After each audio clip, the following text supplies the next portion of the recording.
大家好，我是老莫。有朋友留言说，做红糖酥饼外皮总是发硬，酥脆度不够，到底应该怎样才能改善过来？这个视频就跟大家详细分享一下红糖流心酥饼的详细做法和制作技巧。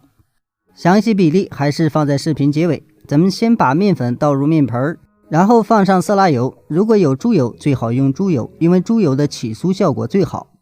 然后咱们把油和面粉先搅拌一下，让油充分融合，然后再加入水和面。这一步要注意，水油面团一定要和得偏软一点，这样咱们包酥就比较简单。如果水油面团偏硬，咱们做出来的酥皮就偏硬，口感就不好。所以大家要把它和软一点，这个酥脆度就很容易出来。另外，咱们揉好的面团一定要看不到油，像这样比较匀，然后咱们包起来，稍微醒一醒面。醒面的时间控制在15分钟左右就可以了。然后咱们来制作油酥。做油酥呢，咱们要注意这个油咱们要放到锅里面去热一下，用热油来制作油酥。咱们这样制作的油酥它就比较细腻，咱们不需要搓，起酥的状态也非常好。像咱们平时做葱油饼或者是做发面大饼都可以用这种方法，做出来的酥脆度就更好。另外咱们用冷油做油酥呢，它的效果也是可以，但是总体的效果来说还是热油酥做的比较漂亮。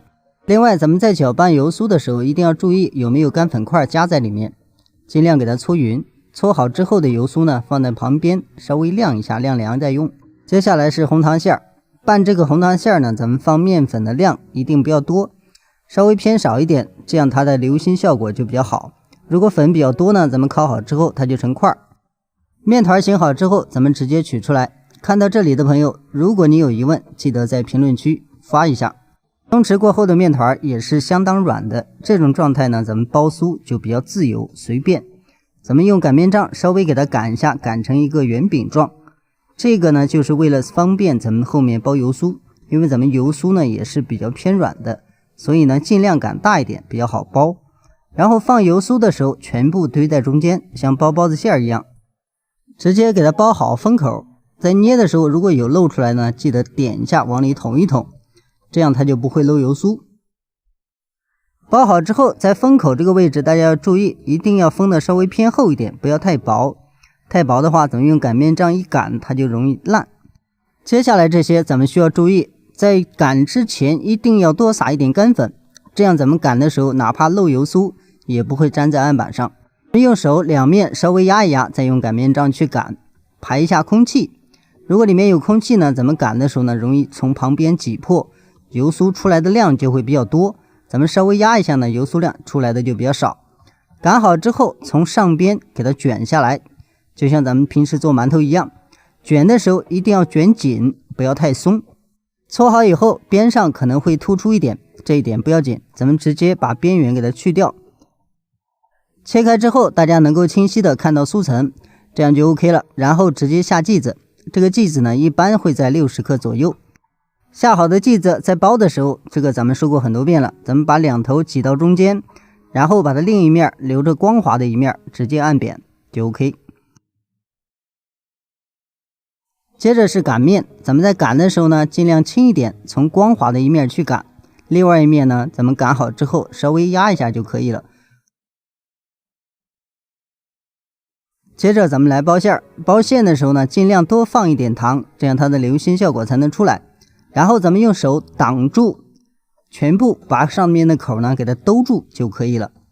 包到最后，咱们一定要稍微往下多捏出一点面，让它稍微突出一点，这样咱们收的就比较紧。这样咱们在做熟这个过程中呢，它不会因为一点点开裂把糖漏出来。